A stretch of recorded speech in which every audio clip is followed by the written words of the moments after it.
Bismillahirrahmanirrahim. Assalamualaikum warahmatullahi wabarakatuh.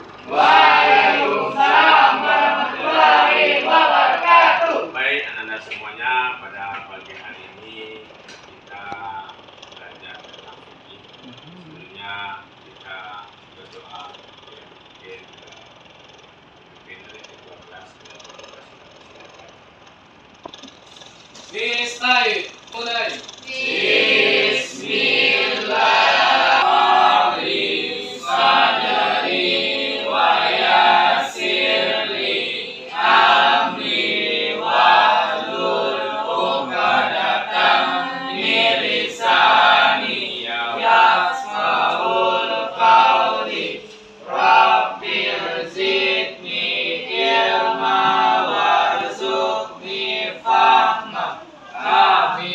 Ucapkan salam. Assalamualaikum warahmatullahi wabarakatuh.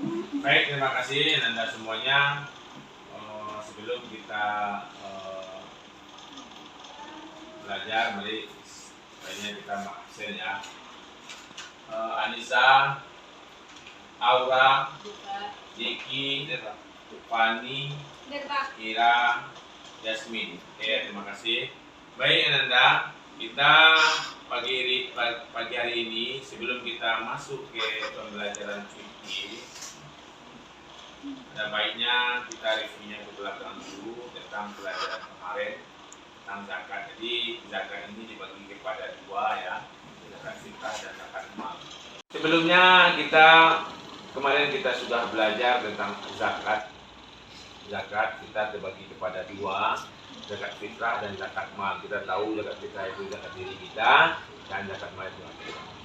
Baik Anda sekalian, pada hari ini kita lihat ya, kamu lihat ke depan kita ada dua medianya dua. Pertama kita lihat PowerPoint-nya, yang kedua nanti kita lihat videonya.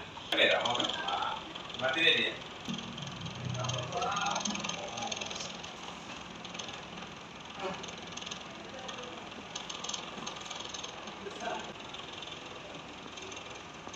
Nah, perhatikan. Oke, Anda. Pertama kita lihat, kita belajarnya tentang kurban dan akikah. Yang pertama Anda semua. Jadi kita lihat pertama tentang kurban. Kurban berasal dari kata qurba yang berarti mendekatkan diri. Sedangkan dalam pengertian syariat, kurban adalah menyembelih binatang ternak yang memenuhi syarat tertentu yang dilakukan pada hari raya Idul Adha 11, 12, 13, 13 Idul Adha. Ada lagi yang ini. Jadi dasar hukumnya surat Al-Kautsar ayat 1 sampai 3. Ada yang bisa? Baca Al-Kautsar. Inna a'tainakal kautsar fasholli li rabbika wanhar inna syani'aka huwal abtar.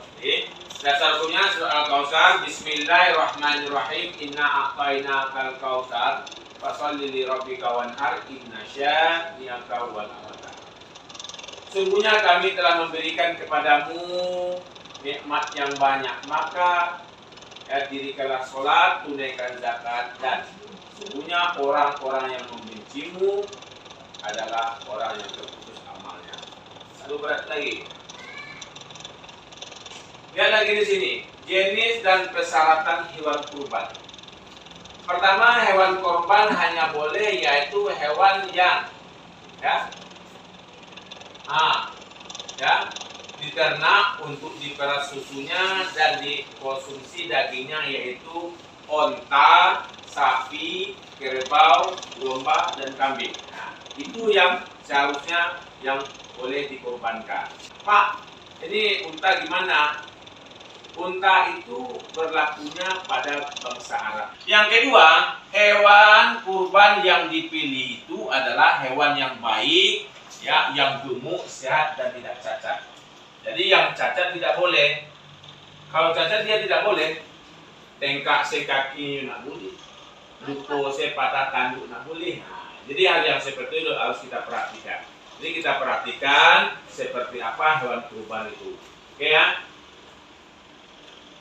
Lalu selanjutnya, waktu dan tempat penyembelihan hewan kurban. 2. Pertama, waktunya adalah pada hari raya Aidil Adha setelah kita melaksanakan sholat. Di mana tampaknya? Tempatnya dekat masjid atau musala yang kita tempati untuk melaksanakan sholat. Jadi, dan 2, hari tasrik 11, 12, dan 13 Zulhijjah.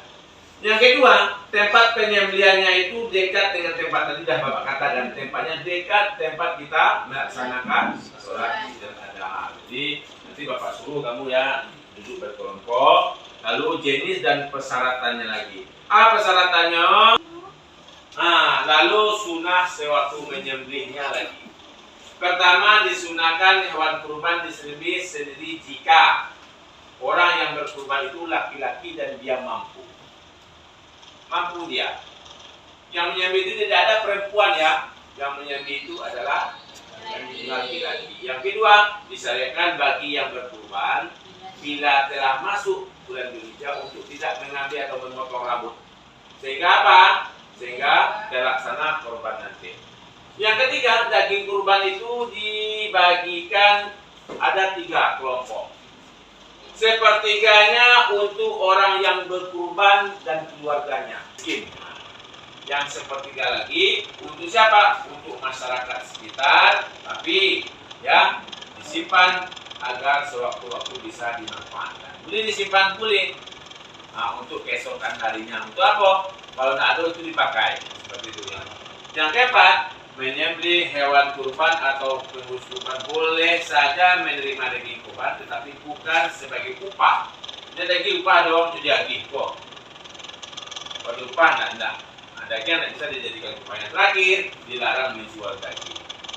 Beli dong, kan itu tumpuk kok, dijual tidak boleh seperti itu. Jadi Anda harus memperhatikan bagaimana ya sunahnya seperti apa harus kita perhatikan. Ini hewan kurban. Pertama kita lihat hewan yang akan dikurbankan itu dibaringkan sebelah rusuk yang kiri dengan posisi mukanya menghadap ke kiblat. Semuanya menghadap ke kiblat. Kita pun juga menghadap ke kiblat. Mati awak menghadap ke kiblat. Tidak bisa warna dulu. Di binatang korban itu disembelih hadapkan ke kiblat. Kedua, penyembelihan ya meletakkan kakinya sebelah atas leher hewan agar hewan itu tidak menggerak-gerakkan. Kepalanya ini nak memberontak-berontak. Ya, ini sudah dipacik sebenarnya. Lalu yang keempat, 3, penyembelih melakukan penyembelihan sambil membaca Bismillahi Allahu Akbar. Dapat pula ditambah baca salawat Nabi. Apa doanya? Allahumma minka wa ilaika Allahumma taqabbal minna. Sabut namanya. Saya berkorban. Supi itu siang sabut nama. Misalnya Indra. Indra di situ. Jadi artinya doanya diberikan kepada orang yang berkorban. Jadi ditujukan kepada orang yang berkorban. Fungsinya lagi, fungsi kurban yang pertama mengamalkan dan melaksanakan perintah Allah. Lihat sampai 6. Siapa ada yang ngerti nak? Saya ngerti? Tolong. Oke. Pelaksana perintah Allah SWT. 2, mendidik jiwa ke arah takwa dan mendekatkan diri kepada Allah SWT. 3, mengikis sifat tamak dan mewujudkan sifat murah hati, mau membelanjakan hartanya di jalan Allah SWT. 4, menjalinkan hubungan kasih sayang sesama manusia, terutama antara golongan berada dengan golongan yang kurang bernasib baik. 5, sebagai mediator untuk persahabatan dan wujud setia kawanan sosial. 6, ikut meningkatkan gizi masyarakat. Jadi ya, 6 fungsinya, fungsi korban yang telah disebutkan teman tadi. Yang pertama, mengamalkan pengamalan dan pelaksanaan perintah Allah. Jadi mendidik jiwa kita ke arah takwa, mengikis sifat tamak, sifat angkuh, kan seperti itu ya, menjalani hubungan kasih sayang. Lalu yang kelima sebagai mediator dan ikut meningkatkan gizi masyarakat. Jadi wangi masyarakat buat apa? Untuk menambah gizinya. Yang puri punya 30. Oke ya?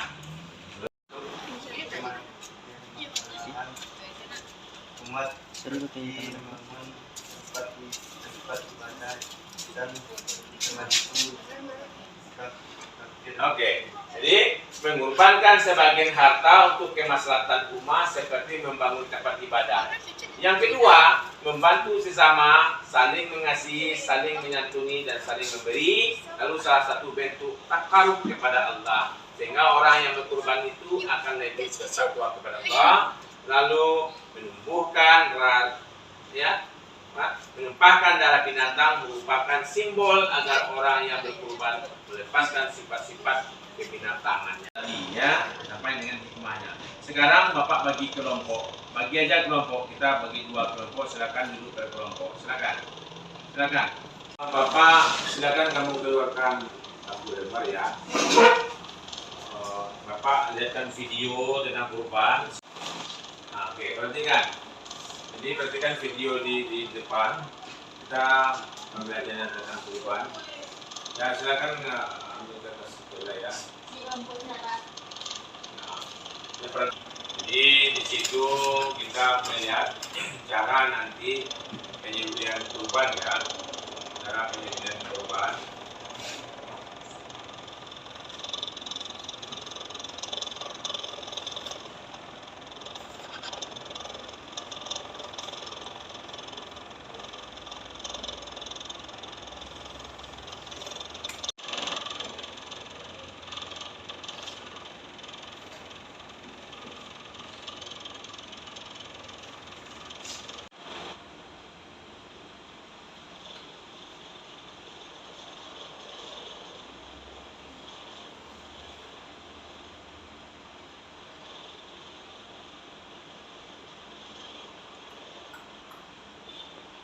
Kamu lihat tadi, kamu ambil kesimpulan. Jadi gimana caranya? Bapak lihat tadi, dengar tadi bahwa orang yang korban itu ya orangnya dipanggil, nanti sebut nama tadi yang ayat yang Bapak sebutkan tadi. Silakan kerja, tulis apa yang bisa kamu lihat di situ. Nanti tafsirkan ke muka ya.